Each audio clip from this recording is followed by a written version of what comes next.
Hoy sí, ya estamos mejor. Entonces, cuéntenme, ¿qué piensan acerca de eso?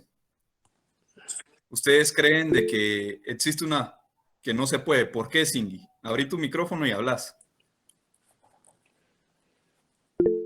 Buenas tardes, licenciado Emanuel. Buenas tardes. Hola, hola. Yo creo que con silencio no, porque en silencio simplemente no indica nada. Así es. ¿Con base en qué? Ay, ahorita te digo el artículo. Vamos a ver qué dice Ari. Sí, yo con respecto con lo que dijo la compañera, o sea, sí, o sea, porque no existe, como por ejemplo, un fundamento en el artículo 1517 que cuando hay contrato, cuando dos o más personas convienen en crear o modificar o extinguir una obligación, o sea, ¿cómo se puede decir eso? Hay como comunicación entre las partes para poder crear un contrato, eso es lo que yo entendí, y por eso no puede haber cuando existe un silencio, ¿no? Claro. Fíjese que tiene razón, Ari, cuando... Vamos a ver qué dice Nelson. Yo digo que no liga, porque con base al artículo 1253, que claramente dice que el silencio no forma como una declaración de voluntad tácitamente. En este caso, si un contrato se lleva a cabo, entonces yo considero y aparte de fundamentación que lo debería tomar en cuenta como una declaración de que la persona se sostuvo de expresar o dar palabras en este caso, si nos referimos al código, claramente nos dice el silencio no es válido en cuanto a la declaración de voluntad. Sí, las últimas dos respuestas me parecen interesantes. La de Ari me pareció interesante porque tienen razón. Cuando estamos hablando de contrato, hablando de declaraciones de voluntad. Y el silencio no es una declaración de voluntad. Cuando hablábamos de este tema, decíamos, recordando aquel, no sé, se llamará refrán o qué, pero es un dicho popular que el que calla otorga. Eso no es así. En el derecho civil, para que exista un contrato, tiene que haber acuerdo de voluntades. Y esas voluntades tiene dentro de los requisitos que vimos. Manuel explicó los requisitos del consentimiento, y dentro de los requisitos del consentimiento dice así clarito, que tiene que haber una declaración expresada. Quiere decir, no puede haber silencio, tiene que ser expresada, se tiene que decir, se tiene que manifestar, expresada en forma consciente y libre. Si una persona no se expresa, no se manifiesta, no está dando su voluntad. Entonces, yo cuando doy esta clase, pero hoy no me tocó darla a mí, le tocó a Manuel, yo siempre he dicho, yo dentro del derecho civil no conozco ningún caso en el cual pudiéramos hablar del silencio. Por eso es que esa norma en el derecho civil dice del silencio no puede constituir una declaración de voluntad. Pero luego se mete en problemas la misma ley al decir a menos que otra ley lo manifieste. Y yo no encuentro ninguna otra ley que lo haga. Manuel hablaba sobre el Código de Comercio, y lo que pasa es que en los contratos de suministro, y ponía un ejemplo de verdad de lo más simple y que todos conocemos, el camión de aguas gaseosas que llega a la tienda y ve ahí unas cajas con envases vacíos, sube las cajas y deja la misma cantidad de envases llenos. Y entonces el tendero, muchas veces el tendero ni le está poniendo atención, el tendero está atendiendo a otra gente que está comprando y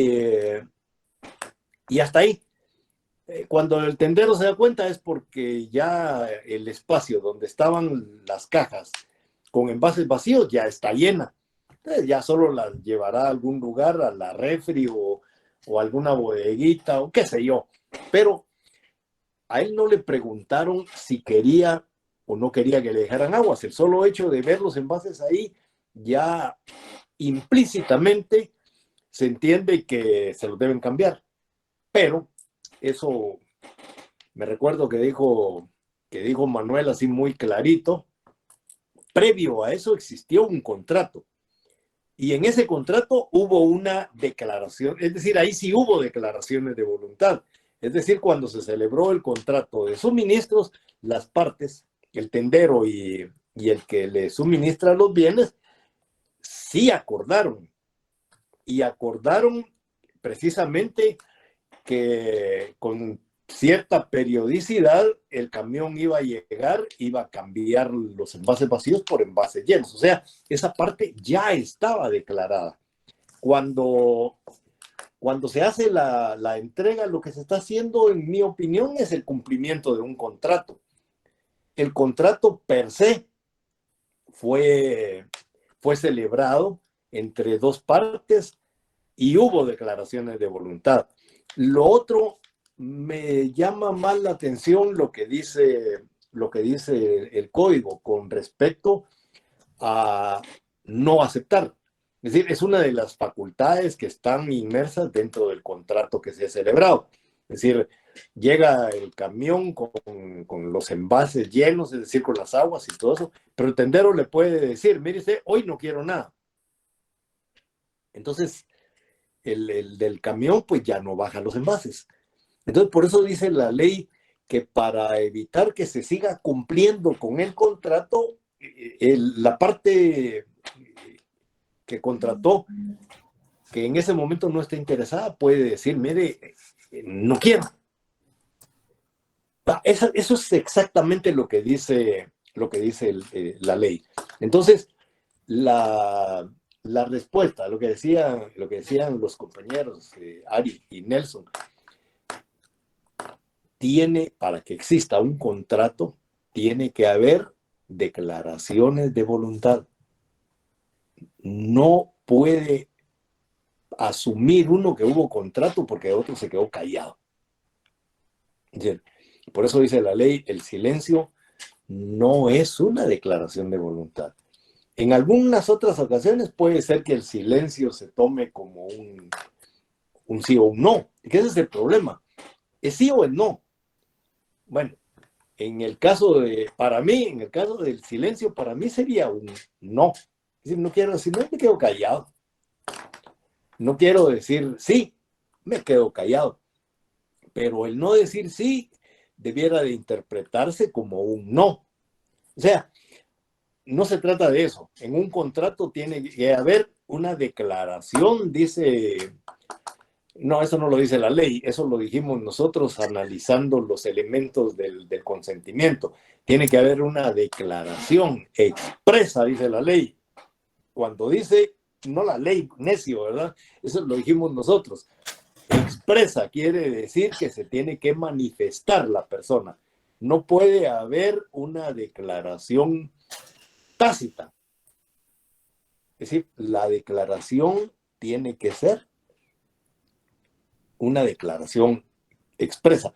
En el mejor de los casos, como veremos más adelante en algunos contratos, las partes no dicen nada, pero ejecutan.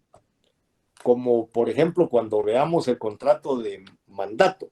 Vamos a ver en el contrato de mandato que hay un mandato en el cual no comparecen las dos partes, sino solo el mandante. Ese se conoce como un mandato tácito, pero lo vamos a ver más adelante. Pero el contrato de aceptación tácita, el que no participa dentro de ese contrato, perfecciona el mismo cuando acepta hacer lo que se le está encomendando, sin haber participado en el contrato. Pero eso es hilar muy fino y es irse ya más adelante, eso lo vamos a hablar en su momento.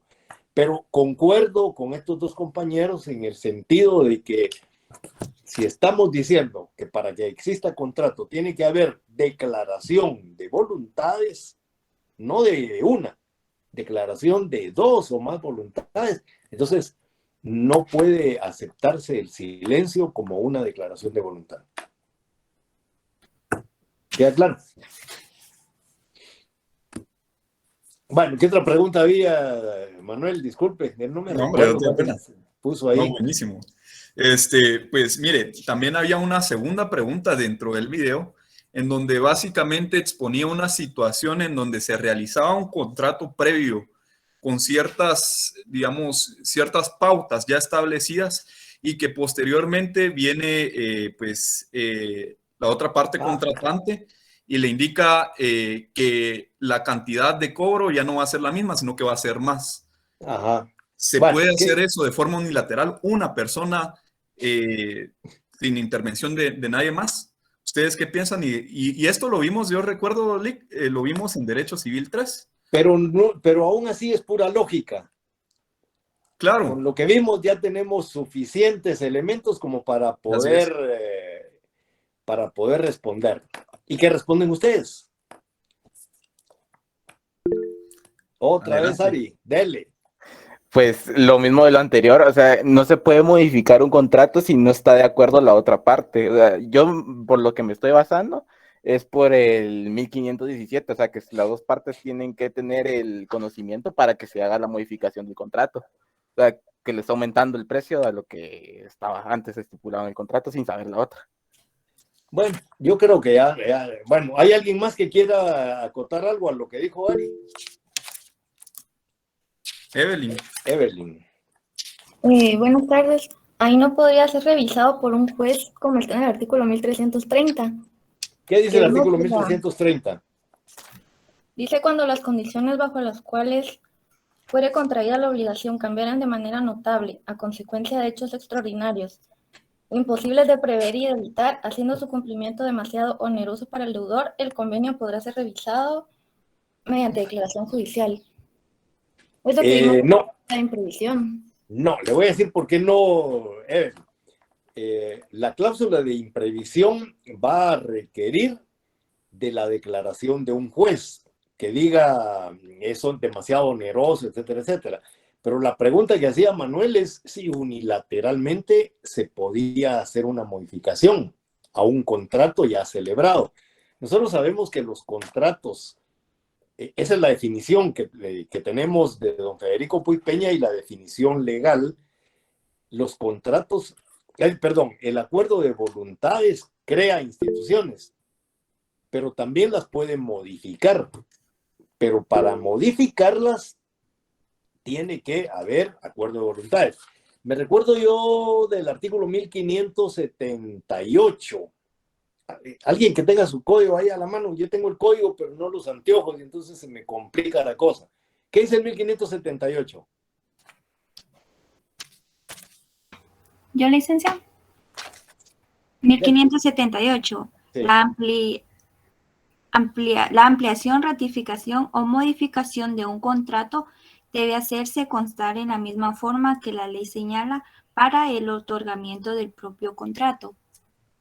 ¿Y cuál es el otorgamiento que se da en este caso? Si se hizo en escritura pública, si se hizo en documento privado, etcétera, etcétera. Pero, ese contrato, ¿cómo se celebró? Se celebró entre dos partes. Hubo declaración de voluntad. Por lo tanto, si se quiere modificar, tiene que haber también declaración de voluntad de ambas partes. O sea, unilateralmente no se puede modificar un contrato. Es decir, un contrato que ha nacido a la vida jurídica, es decir, digámoslo de esta forma laxa, un contrato solo se puede modificar si ambas partes están de acuerdo. De lo contrario, no se puede modificar un contrato unilateralmente. Okay, ¿Qué otra pregunta había? Bueno, y también, ya que mencionó el tema de la forma de los contratos, yo les había mencionado y les había compartido la exposición de motivos para que ustedes buscaran en la misma exposición de motivos y las razones por las cuales se instituye esto, dentro de los contratos solemnes. ¿Qué contratos solemnes señala la exposición de motivos? Que no es necesario que nos vayamos a la exposición de motivos, podemos revisarlos directamente a la ley, pero por efectos prácticos, en la exposición de motivos nos señala todos aquellos contratos que son solemnes. ¿Qué encontraron en esa parte? ¿Sí lo buscaron? Sí, Lick. Dígame cuáles. Buenas tardes. Buenas tardes. Dice en la exposición de motivos, dice, los contratos solemnes son los siguientes: mandato, sociedad, donación de bienes inmuebles, fideicomiso, prenda registrable, hipoteca, renta vitalicia, transacción y compromiso, con las salvedades que para algunos de estos contratos se establecen: la compraventa de inmuebles, el arrendamiento inscribible y cualquier otro contrato no solemne que tenga que presentarse al registro de la propiedad para su inscripción. Deberán otorgar. Hasta ahí está bien. Hasta ahí Hasta ahí está bien. Hasta Miren, ahí ahí hay algo interesante. Ahí es donde yo dije, yo tengo reservas con respecto a ese listado que aparece en la exposición de motivos. Y miren cómo son las cosas. Dos grandes e ilustres maestros, creadores del Código Civil, y vengo yo, perico de los palotes, a decir, no estoy de acuerdo con lo que ustedes están diciendo. Pero eso lo dice el tiempo, lo dice la experiencia y el análisis. Cuando están hablando de la compraventa de bienes inmuebles, mire, el artículo 1576 dice que esos contratos deben de otorgarse en escritura pública, pero luego la segunda parte dice que si no se hace de esa manera, los contratos de cualquier forma son contratos que nacen a la vida jurídica, pero que no se van a poder inscribir en el registro. Eso no lo dice el código así, ¿verdad? Eso yo estoy haciendo el análisis. Entonces, cuando estamos hablando de contratos solemnes, el artículo 1577 dice que los contratos que la ley reputa como solemnes deben de otorgarse en escritura pública, sin cuyo requisito no tienen validez. Bueno, un contrato de compraventa de bien inmueble que no se otorga en escritura pública es un contrato válido, pero no se puede inscribir en el registro, pero no le quita validez. Los contratos solemnes, si no se otorgan en escritura pública, no nacen a la vida jurídica, pero los contratos de compraventa sobre bienes inmuebles sí nacen a la vida jurídica, aunque no se otorguen en escritura pública. Entonces, en esa parte no estoy yo de acuerdo con los señores creadores de nuestro Código Civil. Y precisamente ahí es la parte de que el licenciado les explicaba, cabal, en esta clase, de que estos son contratos formales, o bien yo les indiqué que eran estos contratos que eran consensuales registrables, que no necesariamente por el hecho de requerir una formalidad no los hace inválidos como tal, ¿verdad? Entonces, esa es una de las cuestiones que quería hacerles mención. Y también la segunda es que en cuanto al tema de la exposición de motivos, establece el tema de la prenda registrable. La prenda registrable fue modificada y ya fue totalmente, digámoslo así, reemplazada por las garantías mobiliarias. Mire, hágame un favor, Manuel, denles ahí el número del decreto ley, por favor, para que lo anoten en algún lado y luego pues ya lo pondrán en... Denme un instante, solo voy a ir a traer mi ley de garantías mobiliarias. Denme un instante. Sí. La ley de garantías mobiliarias pues pone una excepción al artículo 1576 que dice que todos los bienes que se deben de inscribir en cualquiera de los registros debe de otorgarse en escritura pública. Pero esa norma que nos va a compartir, ahí está, decreto 51/2007, ley de garantías. Correcto. Así es. Esa ley incluso dice así claramente que esa ley modifica al artículo 1576 en el sentido de que ahí dice que todos los bienes que se deban de inscribir en los registros deben de otorgarse en escritura pública. Pero en esta dice clarito que no es necesario. Léamela, Manuel, por favor, que no la Claro, con todo gusto. Únicamente les hago ahí la acotación.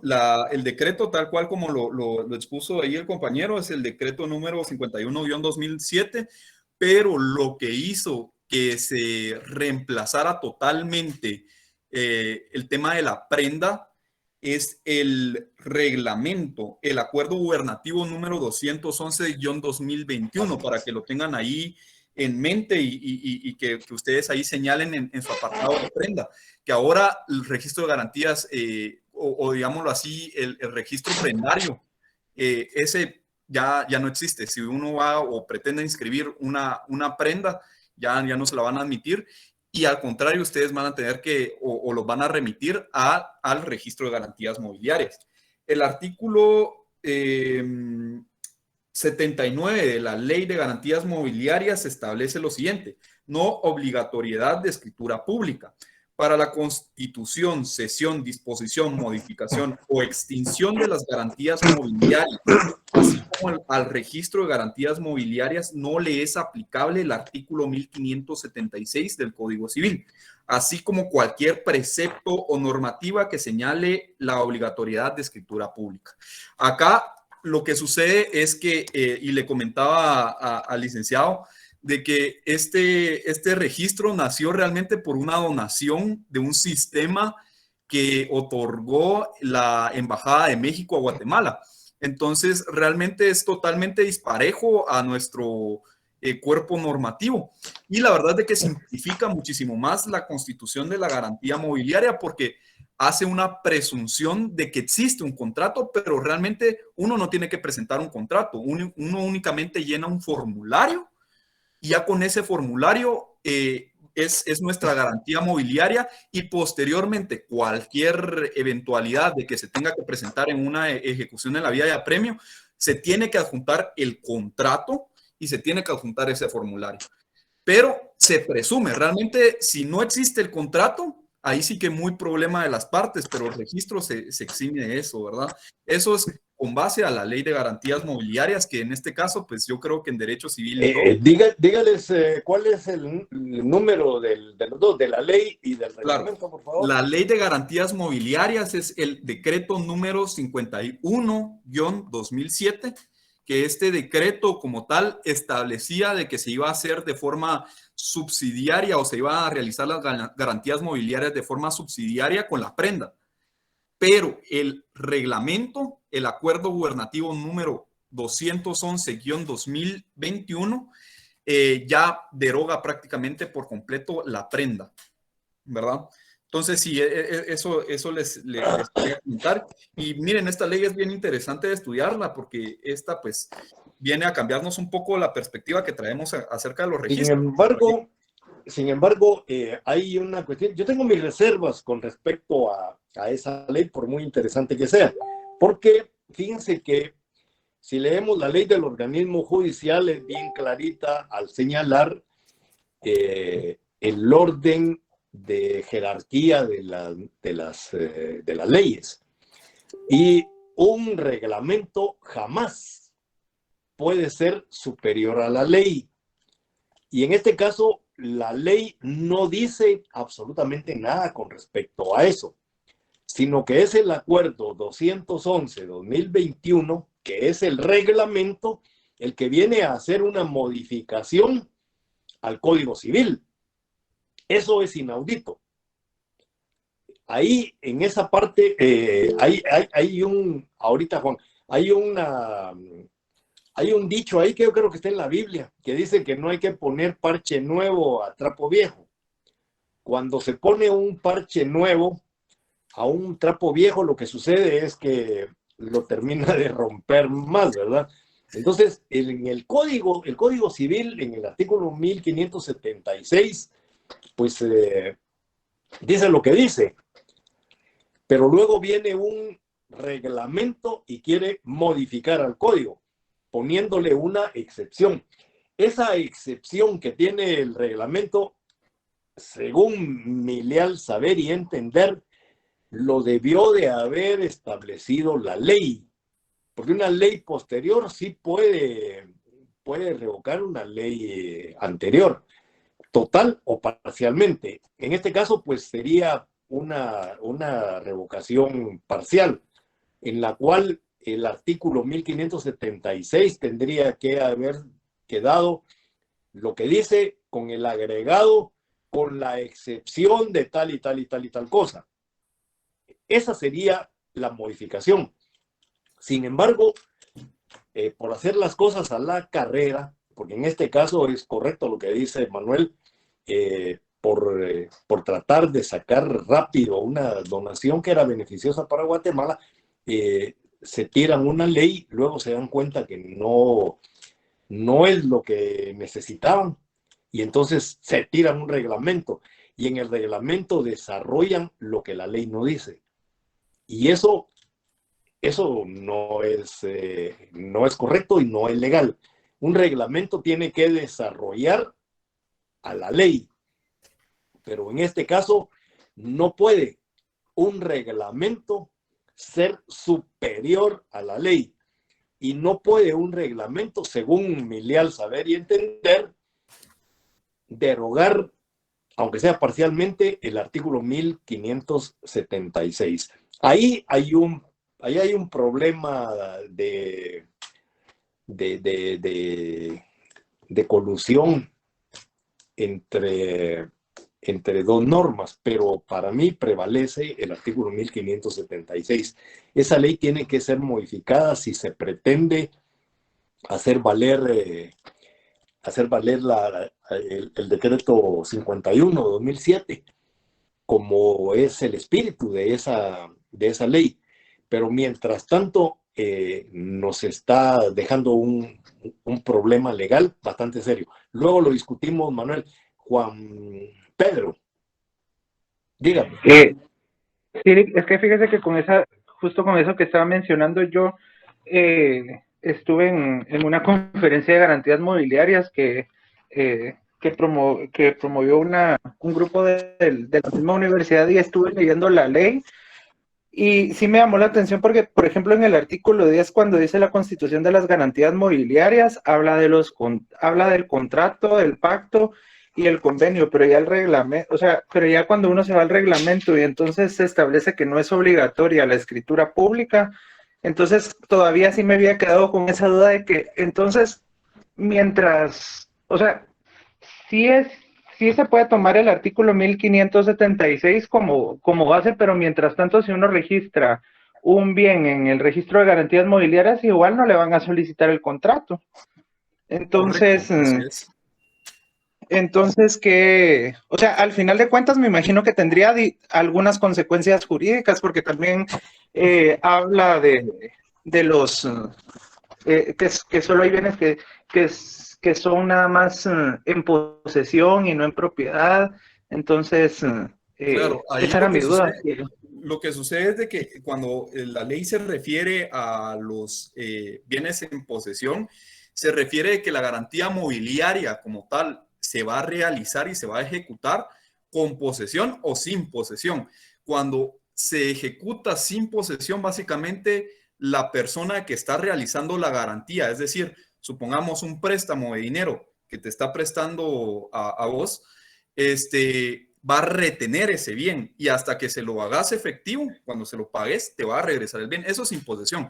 Y con posesión es con un tipo de reserva de dominio, digámoslo así, que ya después se va a tratar acerca de eso, y tal vez ahí lo van a entender mejor, que básicamente la persona como tal, el garantizado, el bien garantizado, va a permanecer con el nuevo propietario, digámoslo así. Pero si en dado caso se incumple, ya la persona que está prestando la garantía se va a ir a una ejecución en la vía de apremio y ya va a retirar ese bien, ¿verdad? Bueno, mire, Manuel habla muy difícil todavía para ustedes. Lo que pasa es que como él ya está en el 10º semestre, ya cree que todos están a ese nivel. Todavía no. Mire, lo más sencillo, cuando estamos hablando de prendas, en el derecho civil, eso yo lo voy a explicar cuando veamos ese tema. Hay prendas con desplazamiento o sin desplazamiento. ¿Eso qué quiere decir? Cuando yo, por ejemplo, vamos tratando de captarle, correcto, de eso se trata. Cuando yo, por ejemplo, necesito dinero, voy a una casa de empeños y quiero que me presten la plata, me van a pedir una garantía, y entonces yo la garantía le doy mi reloj. y se lo quedan. Cuando yo pago, me lo devuelven. Si no pago dentro del plazo convenido, se quedan con él. Es parte del negocio. Pero ocurre mucho en algunas casas que prestan dinero cuando se trata de vehículos. Los vehículos se lo dejan al propietario. Es decir, le prestan el dinero, el vehículo queda pignorado, pero no se lo quedan ellos, se lo dejan al propietario. Entonces, en ese caso, no hay desplazamiento de bienes. Lo que hacen, hasta donde yo tengo entendido, que conozco ahí a mi pariente que le pasó eso, que cada vez que se atrasaba, le bloqueaban el carro y ya no arrancaba. Entonces, ellos se garantizan de esa manera que el carro, si no pagan, pues no lo pueden usar también. Y va, qué sé yo, buscan siempre una garantía, pero no se quedan con el bien. Entonces, cuando uno paga, pues le quitan ese bloqueo y a uno disfruta de su vehículo sin ningún problema. Si no, el carro se queda parado, no lo pueden arrancar y entonces vendrá el proceso de ejecución de la prenda, ¿verdad? Y ya se quedarán con eso. Pero eso es hablar ya un poquito sobre temas que vamos a ver a futuro. Aquí lo interesante de lo que planteaba Manuel era precisamente esa reforma parcial que supuestamente tiene el artículo 1576. Para mí, así en rigor de derecho, esa norma no fue modificada. Si alguien me dijera que inscribieron en ese registro una prenda, habría la posibilidad de pelear, es decir, si se trata de pelear. Y el argumento ahí podría ser que se anule esa inscripción. Ahora, el préstamo ya está hecho y la garantía está pactada. Lo que no se podría hacer es inscribirla, como dice el reglamento. Entonces, ahí para mí, lo que habría que hacer es modificar el reglamento, porque la otra sería modificar la ley, pero bueno, tiene que entrar, en los dos casos tienen que entrar al Congreso. Entonces, tal vez ahí lo mejor sería modificar.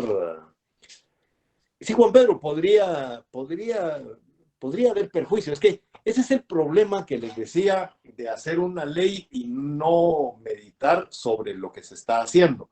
Porque qué fácil es decir, se modifica el artículo 1576, pero la forma en la que se está modificando no es la legal. Y por lo tanto, recuérdense que nadie está obligado a hacer lo que es ilegal. Y en este caso, el artículo 1576 para mí sigue sin haber sido tocado por ese reglamento. Ahora, ¿qué pasa con el registro mueble de bienes muebles? Eso ya es otra historia. La ley cuando la ley está revocando algo, tiene que ser explícito al decir, eso está siempre en los artículos transitorios. Por esta ley se derogan y ya se indica qué es lo que se está derogando. Si no lo dice la ley, entonces eso ya se complica, porque, como les digo, esa norma que se encuentra en el reglamento, a mi juicio, no deroga parcialmente el artículo 1576, y el 1576 sigue diciendo que se deben de otorgar en escritura pública para su registro. Sería nada más, realmente aquí no hay muchas complicaciones, porque solo estamos hablando del registro de una prenda. Correcto. Bueno, ¿alguna otra pregunta que les haya dejado, Manuel? Únicamente. Nelson, diga. Sí, Lick, yo tengo una duda. Sí. Ya vimos el tema del consentimiento, como usted lo dice, que el consentimiento no se pone solo una persona, no que dos. Entonces, el uno se llama declaración de voluntad.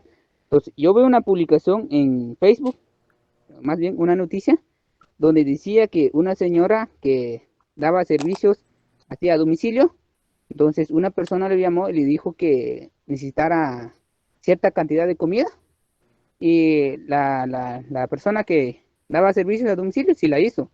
Al llegar a la casa de la señora que la pidió, no la recibió.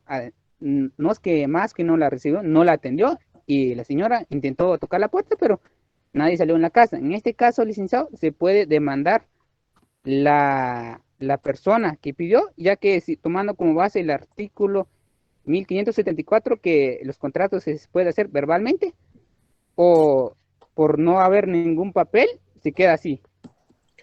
Mire, ahí hay dos cosas. Usted tiene toda la razón en lo que dijo, y ese es el artículo aplicable. Pero hay otro que dice que los contratos son consensuales. Eso lo explicó Manuel en la clase anterior. Los contratos consensuales se perfeccionan por el simple consentimiento. Es decir, si yo le digo a una persona, mire usted, ¿me puede hacer 100 tamales? Me dice, sí, entonces hágamelos, ¿cuánto me va a cobrar?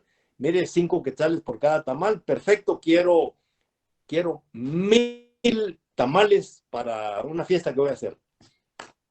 Y viene la persona, hace 1000 tamales, y ya el día de la recepción no los recibo. Entonces, o como decía usted, no abro la puerta. Por eso es importante cuando hablamos del lugar donde se deben cumplir las obligaciones. Entonces, si se señaló ese lugar y luego lo encuentran cerrado, ¿qué es lo que queda? Bueno, lo decimos, sí, lo dijimos ya en el curso anterior. Pagamos por consignación. Tirar la puerta, sería, ahí nos vamos a ir horrible nosotros al bote de una vez. Entonces, lo que queda es hacer un pago por consignación.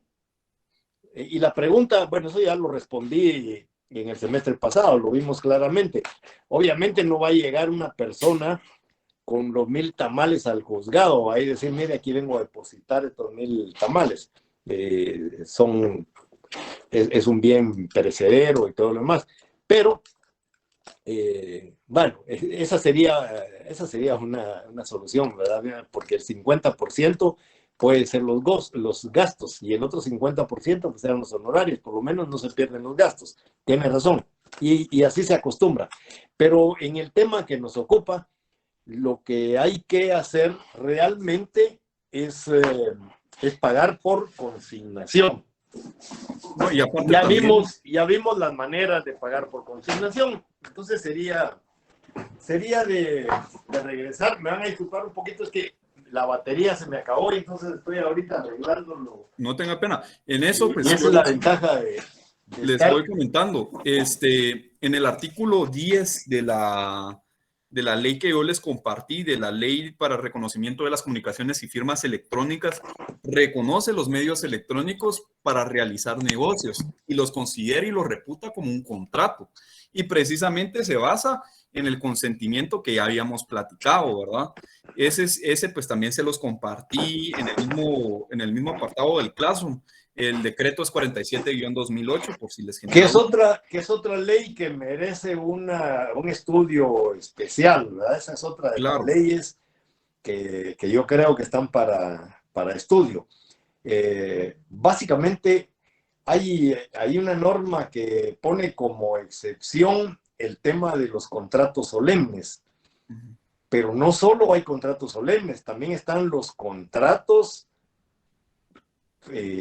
formales que deben de otorgarse en escritura pública y que tienen que estar firmados. Porque imagínense ustedes el riesgo que alguien venda mi casa. Claro. La firma electrónica para mí ayuda mucho en algunas cuestiones, pero debió ser mucho más clara con respecto a algunos bienes, porque está poniendo en riesgo la propiedad de las personas. Y entonces, yo, como no estoy en ese tema, yo plantearía una inconstitucionalidad en contra de esa ley, porque está poniendo, imagínense ustedes que hay un contrato en el cual hay una firma electrónica mía, ¿no? Me van a despojar. Alguien me diría, no, Lee, porque también ahí abajo dice que aquellos contratos en los que la ley exija la presencia de las personas.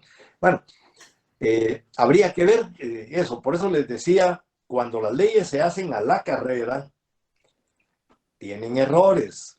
Y esos errores, si bien es cierto, el interés, el bien, el objetivo es hacer las cosas más viables y todo, pone en riesgo algunos derechos que son importantes, como el derecho de la propiedad privada, que podría verse menoscabada con una ley así. La ley existe, mientras no sea declarada inconstitucional, ahí está. Hasta el día de hoy yo no he visto problemas con respecto a eso, pero pensando así a futuro, podría ocurrir. Si no es que ya está ocurriendo, pues porque yo no lo sé, pero no quiere decir eso de que no esté ocurriendo. Entonces, hay algunas leyes que en el Congreso de la República entran muy bien elaboraditas, pero ya cuando los diputados se meten a tocarlas, quedan hechas pedazos.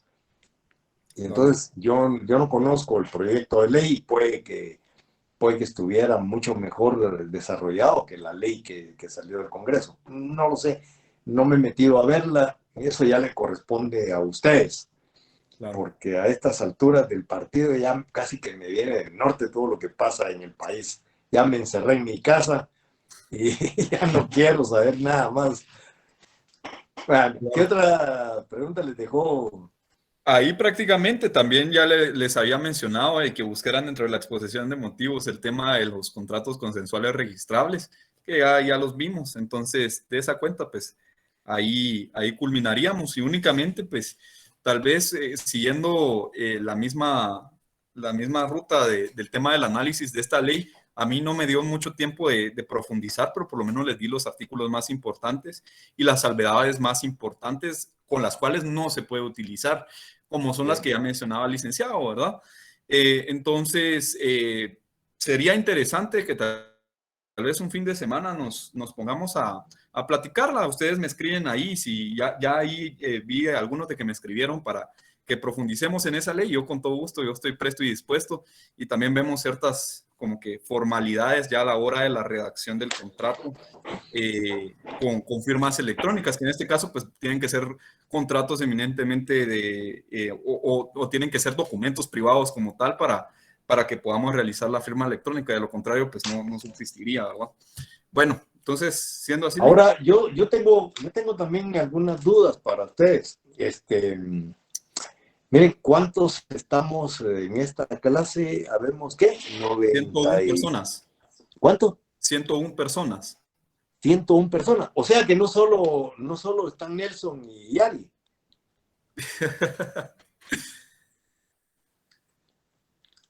¿Alguien más tiene dudas, señores? ¿O solo ellos? Dígame. Lili también. Luis. Juan Pedro, ya me están reclamando que sí participaron, tienen razón. Lili, Juan Pedro, ahorita Luis, dígame Luis. Buenas tardes, licenciado, buenas tardes, Manuel. Yo me acordé de algo ahorita en la onda, en lo que estábamos hablando del tema del consentimiento, de que vimos el semestre pasado, la sesión de derechos, y me causó un poco de controversia lo que dice el artículo 1443, que dice, el acreedor puede ceder sus derechos sin el consentimiento del deudor. Entonces, eso me causó un tipo de controversia, no sé si es otro tipo de consentimiento que da el acreedor. Bueno, no da ningún consentimiento del deudor, entonces, ¿es diferente este consentimiento que da aquí el acreedor? No, bueno, Luis, mire, interesante pregunta, no sé si lo expliqué en esa ocasión, lo explico ahorita, no hay ningún problema. Lo que pasa es que, recuérdense ustedes que existen normas que son imperativas, normas que son supletorias, y por último, la autonomía de la voluntad de las partes. En el tema de la cesión, la ley permite lo que usted estaba señalando, es decir, por mandato legal, la cesión de derechos es transmisible. Eso es por mandato legal, pero también la ley permite que las partes puedan discutir sobre ese tema y expresar su voluntad. Aquí lo que nos dice esa norma, si usted la lee bien, dice que si las partes modifican lo que esa norma dice, en el sentido de que no se autoriza o se prohíbe la cesión de derechos de esa forma, es decir, la transmisión de ese derecho, entonces no se puede hacer. Pero si las partes no dicen nada, entonces por ley es factible que el acreedor pueda ceder esas acreedurías. No lo hace, no puede, cuando las partes han convenido que no se puede. ¿Sí, Luis? Claro, licenciado, sí tenía esa duda. Gracias. Vaya, pues. ¿Qué más dudas hay, señores? Ya va siendo la hora de terminar.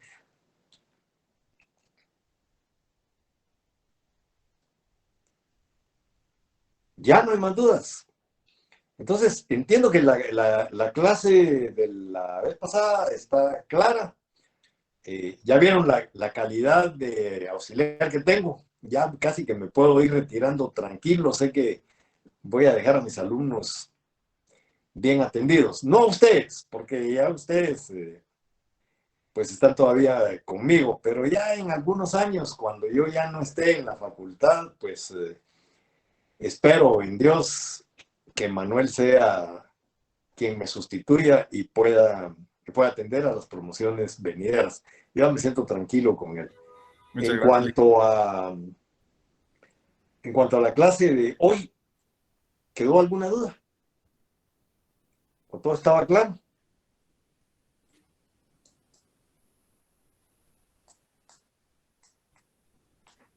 Bueno, entonces damos por terminada el elemento esencial común que es el consentimiento. No, todavía no, perdonen. Todavía no hemos terminado con el consentimiento. Aún tenemos que entrar a los vicios del consentimiento. Exacto, Juan Pedro, faltan los vicios. Es que se me había olvidado. Ahorita estábamos analizando cuáles son los elementos del consentimiento. Ya habíamos dicho que es declaración de 2 o más personas prestadas en forma consciente y libre. Cuando veamos los vicios del consentimiento, vamos a ver esos 2 elementos, que sea consciente y que sea libre. Expresados en forma consciente y libre, pleno, que no deje de lugar a dudas y que sea congruente entre la voluntad real y la voluntad declarada. Hoy tan solo vimos uno de los elementos del consentimiento. En la próxima clase vemos los vicios del consentimiento y ahí en los vicios del consentimiento vamos a abarcar prácticamente todos los elementos del consentimiento. Ahí lo vamos a ir explicando uno a uno y por hoy pues damos la clase entonces por terminada si no hay ninguna duda. Únicamente una cuestión. Yo ahorita les voy a compartir un formulario, si me pueden hacer favor de llenarlo, estableciendo sus datos, correo, teléfono y nombre, para yo tenerlos y poder automatizar el tema del ingreso de ustedes y que no les genere ningún tipo de inconveniente de que alguno se quede fuera o demás. Entonces, así más práctico, se los voy a compartir por medio de WhatsApp y si me hacen favor de llenarlo. Y únicamente, Lick, muchas gracias. Sí, Manuel, se me había olvidado. Muchísimas gracias. Bueno, entonces nos vemos el jueves, ¿no?